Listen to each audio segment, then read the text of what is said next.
un projet qui soutient les femmes des îles du Saloum dans la transformation des produits halieutiques. Nous avions donc fait l'évaluation d'impact de ce projet. Le projet a démarré en 2020 pour finir en 2024.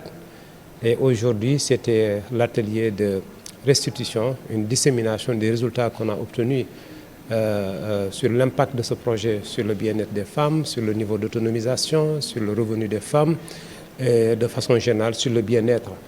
Et aussi formuler des recommandations à l'endroit des futurs projets s'ils doivent intervenir dans un seul secteur, qu'ils sachent que voici les points à améliorer et voici aussi les points sur lesquels ils peuvent davantage agir, bien sûr, pour améliorer le bien-être dans le monde rural sénégalais fondamentalement. Le ciblage a été fait par le programme. Le programme, il s'appelle JEFI, c'est un programme financé par les Canadiens et via la SOGEP, qui est donc une structure canadienne basée ici donc à Dakar, qui finance beaucoup les femmes qui travaillent dans le secteur de la transformation.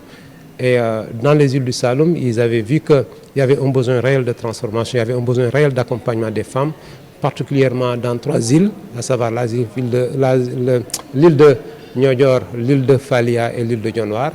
Et donc ils ont fait ce ciblage, et, bien sûr parce qu'il y avait un besoin qui était là, et nous nous sommes passés derrière après pour procéder à l'évaluation d'impact à la fin du projet.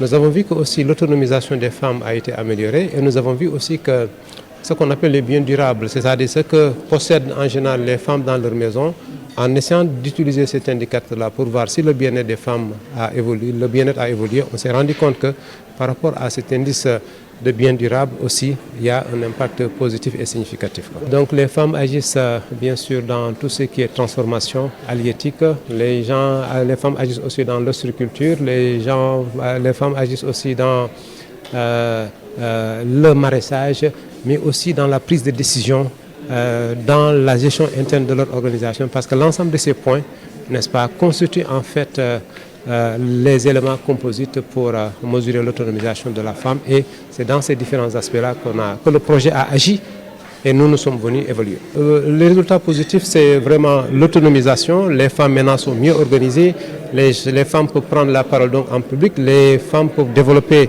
vraiment leur activité de façon très très bien organisée. Et bien sûr, ça a été ressenti sur l'autonomisation, je me répète à nouveau, mais c'est important, sur le revenu, mais de façon globale sur le niveau de bien-être. Oui, alors, ce que je peux dire, c'est que si on parle donc du niveau de revenu, le revenu a été amélioré aux environs de 30 à 40%. L'autonomisation a été améliorée alors entre 62 et 65%. Et aussi, pour tout ce qui est bien durable, aussi, on a obtenu alors une amélioration autour de 20 à 30%.